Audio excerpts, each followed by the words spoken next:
Damos la bienvenida en nuestros estudios al doctor Carlos Castro.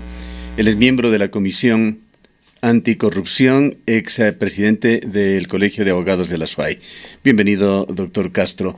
Quisiéramos iniciar con su punto de vista sobre algo que acabó de comentarlo usted en el diario local, el Mercurio, lecturas que aún caben hacerla sobre la decisión de las urnas del pueblo de Girón. Buenos días, Gustavo, gracias por la invitación, una aclaración. Yo fui miembro del núcleo provincial de la Comisión Anticorrupción, renuncié a la comisión en el momento en que me vinculé con un contrato para el asesoramiento jurídico. Sí, estamos nuevamente con un problema que lamentablemente no hemos podido superarlo, un problema de carácter técnico, a ver si lo corregimos, doctor Castro.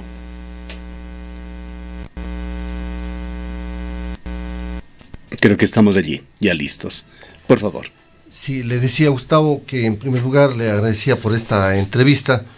Luego aclararle de que yo fui miembro del núcleo provincial de la Comisión Anticorrupción, núcleo al cual tuve que renunciar. Esta Comisión Ciudadana nos referimos evidentemente. Ciudadana, sí. Tuve que renunciar por motivo de que me vinculé con un contrato a la Municipalidad de Cuenca para el asesoramiento de los temas de los arbitrajes internacionales relacionados con el tranvía. Pero permítame también comenzar, Gustavo, porque no vamos a vernos. Quizá felicitarle a usted y a todos los quienes hacen Ondas Azuayas por el nuevo aniversario que van a cumplir el día de mañana. Son 71 años, es una edad muy respetable de la emisora. 72 me 72, parece. Entonces realmente desearles que continúen con éxito por esa línea independiente, de objetividad, de crítica.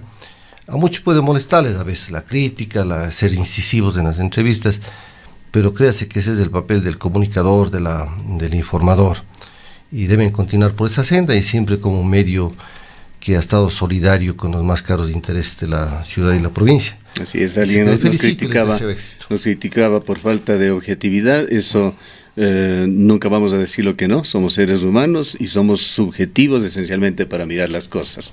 Nos dicen también eventualmente de que en este medio de comunicación no tenemos imparcialidad. Esto de la imparcialidad lo observamos cuando tenemos un debate, sin duda, pero en una entrevista como esta, doctor Carlos Castro, a pesar de que no vamos a tratar, usted no está en una representación pública al momento, nuestra obligación es ponernos en la otra orilla y cuestionar justamente las actuaciones, también referirnos, por supuesto, a los temas positivos, pues no se lleva una carga negativa, pero es nuestra obligación, eso es lo que tenemos que hacer los medios de comunicación y los periodistas. A algunos políticos, de hecho, no les gusta. Sí, usted lo ha dicho bien, la objetividad es una situación muy difícil de alcanzarla, sobre todo en materia social, ¿no? La imparcialidad tampoco, el tema es que en los hechos sociales todos los seres humanos tenemos una ubicación y tomamos una posición, de que tenemos que tratar siempre por una ética de acercarnos a la verdad, es otra cosa, sí. Es el máximo esfuerzo.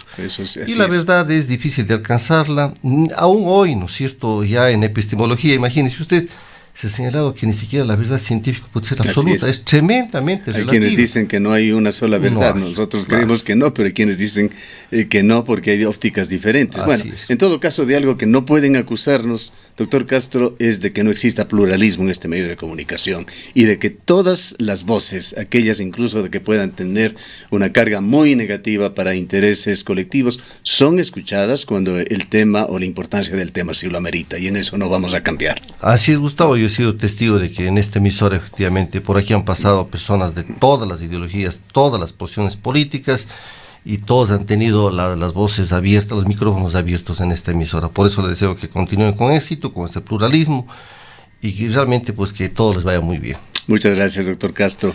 Entremos en materia. Su lectura sobre Quimsacocha, Girón, que tiene allí una correlación con el convivir político local, con el futuro de esta ciudad, particularmente creemos que un papel gravitante en lo que será el manejo medioambiental, no solo en esta urbe, sino incluso en el país. Yo tengo la impresión, Gustavo, de que el gobierno o los gobiernos de turno no han querido entender un aspecto fundamental, que por sobre todas las cosas, para preocuparse por el desarrollo integral de las sociedades, hay que preocuparse por el principal recurso estratégico, que es el agua. Ya lo ha dicho la comunidad científica internacional, que los problemas futuros de la humanidad y hasta las guerras serán por el agua. Si nosotros no cuidamos los páramos, los humedales, las zonas de recarga hídrica, no hay destino posible para los pueblos y sobre todo para precautelar algo fundamental, la vida, la producción agrícola, el consumo humano primero, la producción agropecuaria y luego los otros aspectos de la vida económica que requieren del uso del agua. De forma que no han entendido aquello, han querido siempre defender los intereses económicos estrechos de las grandes transnacionales mineras. Y claro, por esa vía se han enfrentado a los intereses de los pueblos, de las ciudades, de las comunidades. Y mire usted cómo hoy aparece la verdad, la propia Contraloría General del Estado, en esta auditoría a las actividades ambientales de la minera en Quinzacocha, ha determinado gravísimas falencias, errores, ilegalidades en cuanto, por ejemplo, a no obtener las licencias ambientales a tiempo, en cuanto a no haber hecho las inversiones a tiempo, y una serie de chanchullos que tienen que ver con el hecho de que no se tramitó con legalidad la concesión del agua para poder desarrollar el proyecto Quimsacocha. Pero además del informe de la Contraloría, tenemos realmente un inmenso pronunciamiento de la ciudadanía de Girón, con más del 86%, indicando no a la minería en Quimsacocha. Y por supuesto, algo que ya se veía también en Cuenca, más del 70% de la ciudadanía cuencana opuesta al hecho de que se atente con una de las fuentes de agua fundamentales para nuestra ciudad. Porque al final en Quimsacocha hay un triple divortium aquarum de las aguas. Aguas para el río Jubones, aguas para el río Tarqui y aguas para el río Yanucay. Y los que conocemos, realmente, por el solo hecho de ver, no puede tocarse esa zona de inmensa riqueza hidrológica. De manera que la opinión ciudadana ha sido fortalecida por la opinión del órgano de control y la consulta se ha realizado, y yo creo que democráticamente hay que respetar esa consulta, pero sobre todo bien por Cuenca, porque mire usted que realmente se estaba atentando a los intereses estratégicos de esta ciudad, y vamos a tener que seguir defendiendo, Gustavo, porque las amenazas permanecen, porque estamos enfrentados a intereses poderosísimos que no van a cejar y van a tratar de burlar las resoluciones de los jueces, las consultas, van a tratar de utilizar una serie de subterfugios, leguleyadas, para distorsionar realmente esta situación. Hay algunos temas que quisiéramos tratar con usted, doctor Castro, y por tanto no podemos quedarnos exclusivamente en este de Quimsacocha, pero sí quisiera dejar exteriorizada la preocupación y escucharle a usted sobre esta falta de sintonía que existe aún con el gobierno nacional. Continuamos escuchando a ministros del ambiente, a ministros de la producción, a ministros de energía y minas en una posición absolutamente pro minera, crítica con respecto a lo que ha sucedido en la provincia de La Suay, favorable a las mineras. Lo que pasa que, Gustavo, hay que decir de una vez por todas, hay ciertas rupturas del morenismo con el correísmo, pero en esencia el actual gobierno sigue los pasos del anterior. Unas declaraciones las dice hacia afuera y en el plano interno efectivamente se contradice el gobierno. Declaraciones de defensa del medio ambiente, somos un país de defensa de la ecología, pero en la realidad hacemos todo lo contrario. Decimos que queremos ir por un modelo de desarrollo integral, que estamos preocupados por los pobres de este país, etcétera, etcétera, mientras paralelamente firmamos cartas de intención con el Fondo Monetario Internacional que van a pagar efectivamente a los más pobres. Hacemos declaraciones de favor del ambiente y resulta que el modelo extractivista sigue vigente. No hay asomo, Gustavo, de que se cambie el modelo económico de desarrollo de este país. De manera que estamos en lo mismo. Se plantea la lucha contra la corrupción, sí creo que hay avances, hay que reconocerlo, pero no es cierto, no se ha hecho los esfuerzos suficientes y sobre todo se abren las cosas con transparencia para que se investigue a todos quienes se sospeche o se tenga realmente elementos que tienen que ser vinculados a una investigación. De forma que no ha habido mucha consecuencia. El llamado que acaba de hacerlo también Santiago López en el sentido de actuar en conjunto, de manera coordinada, aquí sí, con espíritu de cuerpo, todos los cuencanos y todas sus organizaciones para sacar adelante lo que se configura como una línea de pensamiento político de esta zona del país. Cuenca creo que debe caracterizarse no solamente por ser una ciudad donde se desarrolla la cultura, la intelectualidad, el arte, la poesía, el deporte. Debe, yo creo que Cuenca ser un adalid en el tema de la defensa del agua, de la ecología. A la final queremos un desarrollo armónico entre la sociedad, la naturaleza, el Estado, el mercado, lo que se dice en la Constitución. ¿Qué es lo que hemos hecho, Gustavo? Ser defensores de la Constitución, pues. Otros han querido atropellar la Constitución y la han atropellado. Pero de lo que yo he visto en Cuenca, a propósito de estas luchas de la ciudad, no de tal o cual elemento, de tal o cual grupo, lo que hemos hecho es defender la Constitución, pues los derechos de la naturaleza, hemos sido consecuentes con esas declaraciones constitucionales, con esos principios, con las diferentes leyes que protegen el medio ambiente, los bosques, las leyes relativas a los bosques protectores, páramos, humedales, la ley de aguas. ¿Qué hemos hecho? Eso hemos hecho como ciudad. Y otros han estado atentando a la Constitución y las leyes, y usted bien lo ha dicho. Este no es un tema de los ambientalistas, de gente de tal o cual ideología, no. Este es un tema, Gustavo, de ciudad. Y como ciudad nosotros tenemos que defender los intereses y estar unidos. De manera que esperemos que todos nos sintonicemos en esta idea. El periodismo, los empresarios, la clase obrera, los indígenas, los campesinos, las universidades, todos para defender algo que es un patrimonio el más enorme que tiene Cuenca. Sus 4 ríos, sus humedales, sus páramos, sus zonas de recarga hídrica, y nadie tiene derecho a meter la mano en un elemento que es vital para las actuales generaciones y para las futuras generaciones. Cuenca de las aguas, cuenca de los 4 ríos, de fuentes y flores, como dice su himno. Nosotros tenemos la conciencia del agua y eso nadie puede quitarnos. No nos quiten, por favor, ya nos han quitado todo, no nos quiten las posibilidades de vivir en un ambiente sano. Eso queremos los cuencanos. Ser cuna de cultura, pero cuna de aire, aguas limpias para las nuevas generaciones. Yo creo que la identidad de Cuenca está planteada, se ha iniciado el camino, Gustavo, ha sido una obra colectiva y creo que hay que seguir por esa senda. Bien, vayamos con otro tema de gran importancia para el cual le habíamos invitado al doctor Castro, su análisis sobre qué hacer con respecto al Consejo de Participación Ciudadana y Control Social. Hay iniciativas desde la función legislativa que intentan que este organismo permanezca, pero quitarle atribuciones, sobre todo en cuanto al nombramiento de las autoridades de control. Hay reformas constitucionales que se dicen que podrían proponerse desde el Ejecutivo. Hay distintas organizaciones también y personalidades en el país, como Julio César Trujillo, que quieren llevar el tema a un plebiscito o a una consulta popular. Hay insinuaciones también que hemos recibido aquí, o propuestas más bien, de distinguidos juristas que hablan de que el mejor camino sería una reforma parcial a la Constitución. Su opinión. Gustavo, yo no quisiera contradecirme como jurista y en homenaje al derecho. El derecho implica una actitud ante todo ética y no hay cómo estar cambiando de posición jurídica como cambiarse de camiseta. No. En el derecho las cosas son lo que son, ayer, hoy y siempre. Esto digo porque lo que podemos hacer hoy en materia de cambios constitucionales relacionados con el Consejo de Participación Ciudadana y Control Social es que a ese organismo se le quite tanta función en cuanto a concentración de nombramientos de autoridades. Es demasiado poder concentrado en muy pocas manos. Demasiado poder riesgoso. Pero mire usted, gente que ayer estuvo de acuerdo en que se limite, hasta que se elimine ese organismo, ahora con las expectativas del poder, ya todo el mundo dice, esperen que ahí me toca el turno. Me imagino ya de quién está usted hablando, pero así es. Absolutamente inconsecuente. Hay giros de 180 grados sobre el tema. Y otra cosa, Gustavo, también, ¿no es cierto?, ha habido intelectuales que han hablado del Consejo de Participación Ciudadana, han planteado que no debía estar en la Constitución, y a la hora de la hora no les vimos planteando, por ejemplo, el voto nulo. Sí nos estuvieron planteando que sí, que iba a votar positivamente por uno o dos personajes, en una actitud inconsecuente. Entonces, ¿qué quiero decir con esto?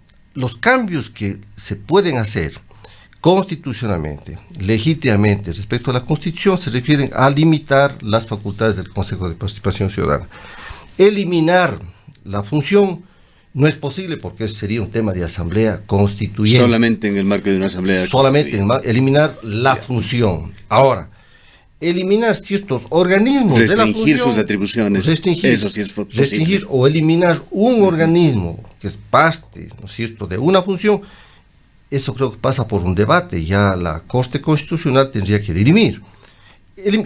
Sintetizando, eliminar la función de participación ciudadana y control social no es posible. Uno de esos elementos en discusión, pero limitar las funciones de este organismo del Consejo de Participación sí es posible. Contrastemos entre las dos posibilidades que parecen las más adecuadas y las más ciertas, sin ir necesariamente a una asamblea constituyente, la de una reforma parcial de la Constitución que puede plantearse por parte de diversas instancias. Lo podría ser el presidente de la República, por ejemplo, o la propia Asamblea Nacional, o actores posiblemente sustentados debidamente con las respectivas firmas. O la otra posibilidad que le impulsa Julio César Trujillo de una consulta popular. ¿Qué se puede y qué no se puede hacer con una y con otra alternativa, y cuál sería la mejor? Antes de eso, Gustavo, yo me he preguntado, ¿por qué no desde el Consejo de Participación Ciudadana y Control Social Transitorio, que preside el doctor Julio César Trujillo, se envía a la Asamblea Nacional todo el cúmulo de propuestas que el mismo doctor Julio César Trujillo acopió a propósito, ¿no es cierto?, cuando él estaba empeñado inicialmente en la eliminación del Consejo de Participación Ciudadana? Y modestamente yo fui uno de los consultados para presentar un proyecto de reforma sobre los temas de cambios a la Constitución y particularmente del Consejo de Participación.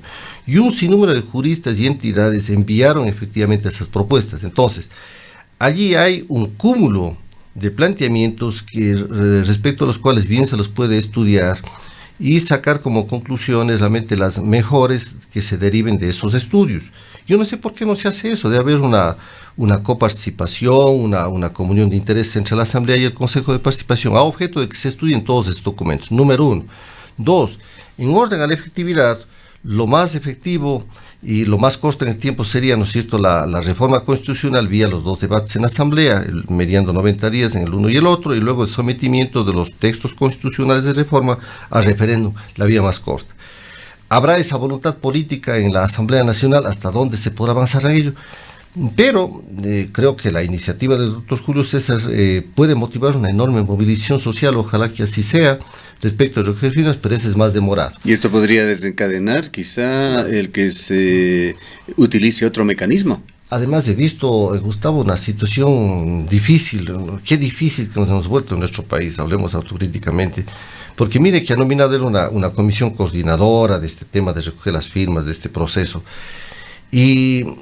pero al margen de las personas, Gustavo, es una iniciativa válida. Y yo no puedo tener críticas de que esas personas son inmorales o antiéticas a quienes ha nombrado el doctor Julio César. Podemos tener divergencias con todos los personajes nombrados en esa comisión que ha señalado el doctor Julio César. Pero no podemos llevar al descrédito. No porque esos nombres no provengan de mí, son nombres malos. Por Dios, ¿hasta cuándo tanto canibalismo político? Simplemente hay una iniciativa, hay unas personalidades, hombres o mujeres, que ha señalado el doctor Julio César, que pueden encabezar este tema. Y si la iniciativa es válida y si coincidimos en esta movilización ciudadana por eliminar este monstruo, hagámosla, recojamos las firmas y veamos a dónde podemos avanzar, pero no desacreditar desde ya la iniciativa porque hay unos personajes sobre los cuales yo tengo tal o cual opinión. Eso no es correcto, Gustavo. Es una iniciativa ciudadana del doctor Julio César, de un hombre que ha dado muestras de ser consecuente.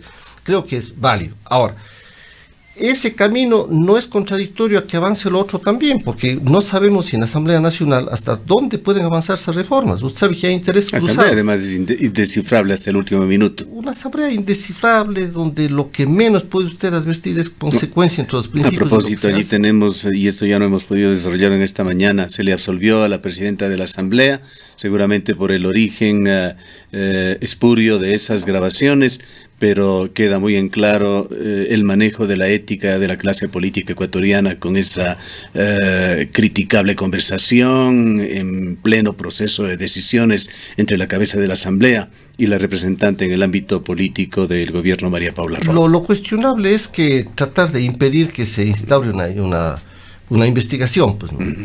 Y eso creo que es incorrecto. Si usted está acusado de algo, tendrá derecho a defenderse, pero lo que no puede decir, no se investigue. Ya. En todo caso, doctor Castro, sea la Asamblea, sea el proceso que está pretendiendo activar Julio César Trujillo, sea la reforma parcial a la Constitución, que de alguna otra forma se la pueda proponer, no vamos a dejar de tener un periodo de por lo menos 3 o 4 meses en funciones del nuevo Consejo de Participación Ciudadana y Control Social. ¿Qué riesgos existen allí?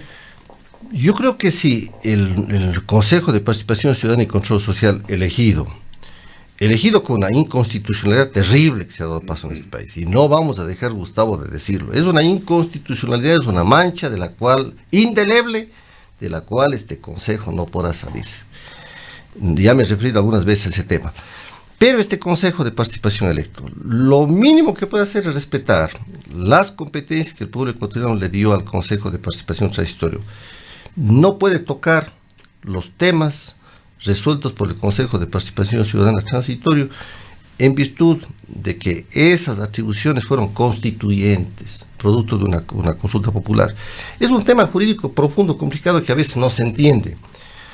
Por ejemplo, Gustavo, quizá para tratar de que la ciudadanía comprenda, las competencias del Consejo de Participación Ciudadana y Control Social nacen de la consulta popular. Por lo tanto, cuando nacen de una consulta popular, nacen de la voluntad constituyente de un pueblo. Y ese organismo, en un proceso de transición, utiliza ese mandato constituyente para ir de una situación a otra. Y lo que ha hecho, por lo tanto, es en uso de esas facultades extraordinarias que nacen de ese poder constituyente. Tienen un rango superior. Y ya la propia Corte Constitucional interpretó estos procesos de transición. No es ni siquiera de esta Corte, es una Corte anterior. Lo que quiere decir es que el nuevo Consejo electo no puede tocar esas resoluciones del Consejo de Participación Transitorio. Lo hace, entramos en nuevas inconstitucionalidades. Pero, Gustavo, no quiero dejar pasar el tema. Mire, que el Consejo Nacional Electoral no dictó el reglamento para contabilizar o valorar el voto nulo. Y entonces no se cumplió el principio del voto igual en el país. Y esa inconstitucionalidad permanecerá por siempre y llegará el momento en que efectivamente se tenga que dar cuenta de ello.